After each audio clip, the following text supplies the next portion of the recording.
Salut à tous. Si vous aimez nos musiques, abonnez-vous à notre chaîne pour ne rien manquer. N'oubliez pas de liker et de partager avec vos amis. Votre soutien nous motive énormément et nous encourage à publier encore plus de super morceaux pour vous. Merci et à bientôt pour de nouvelles découvertes musicales.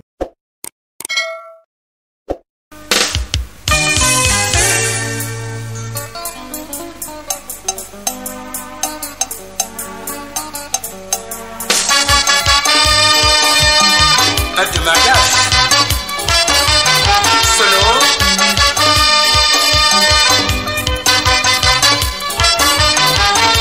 Il y a des années, après le mariage, on va des mariages sains.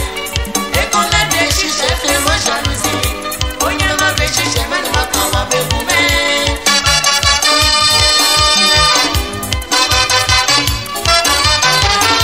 Il y a des années, après le mariage, on va des mariages sains. Et qu'on a des chiches, fais-moi jalousie. On y a ma belle chiche, mais ne m'a pas ma belle poumée. Pour mariage, ma mère, but me no ma boy momo. Allah osa bale wi, you we go on boy loje. When loje mariage say, pour yo no bale bon. When we go on boy loje, ayi ye mariage say, pour yo no bale bon. Allah osa ba for me, neke ko feel me, yo she for be bon. Mama wo ye boze, so ta la so ye ba, ki wo ba mo bo ko. On est bon, bon, bon, l'autre, aïe, aïe, mariage, je sais, je suis fort qui a le. Qui dit les points où que moi, pas ma tête, qui vient, elle est beau, malon. Maman, va mettre de chi. Avec de mariage, je n'aime pas mon bon. Maman, va mettre de chi. Non, mais n'est-ce le chi, ma brème, mon bon. Le coffee va m'aider, qui va la belle, elle était beau, mon mémoire. Non les mains, y'a pas de bon, y'a pas de mal à équigner. N'a pas s'emballer, n'a pas s'emballer pour me. Yo, mon chiffon, bébon. Yo, mon chiffon, bébon. Là, je suis non, dis-moi, non, mais, on va faire que tu aïe, mon chiot, bébé.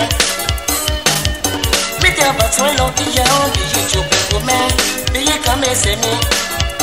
Oye le yo gaga elite me Boucho Pascal mettez un ballon. Il y a des années, après le mariage, on va des mariages sains. Et qu'on a des chiches, fais-moi jalousie. On y a ma belle chiche, mais ne m'a pas ma belle poumée.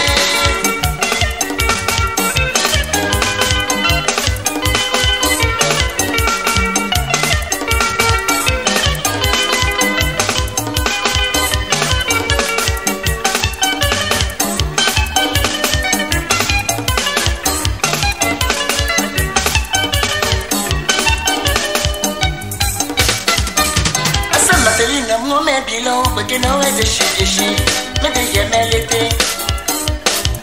Des chocolats de goûtou, au yémen là, mais de chez. Et de moi Joseph, oui bien fini. Assis c'est comme un aide, oui bien fini. Mandat Joseph, Noël les mariages. Y'a plus c'est pas beau, Noël les mariages. Chat et Noël les mariages. Mambo c'est le fait, Noël les mariages. Casimir a joué Noël les mariages. Pour Frédéric, Noël les mariages. Pour commencer Noël les mariages. Et Biti Marcelin, Noël les mariages. À côté Léandre, Noël les mariages. Japé Smith, Noël les mariages. Péché Santé, Noël les mariages. À Conchéri, Noël les mariages. À nos mariages, mais Il y a des années, après le mariage, on va des mariages sains. Et qu'on a des chiches, fais-moi jalousie. On y a ma belle chiche, mais ne m'a pas ma belle poumée.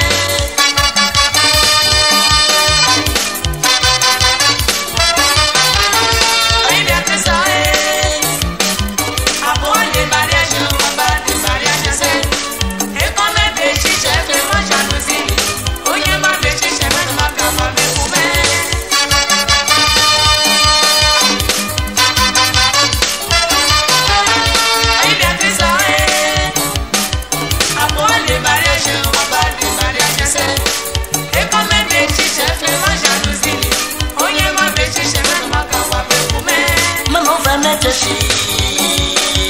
Mariage n'est mon vrai moment.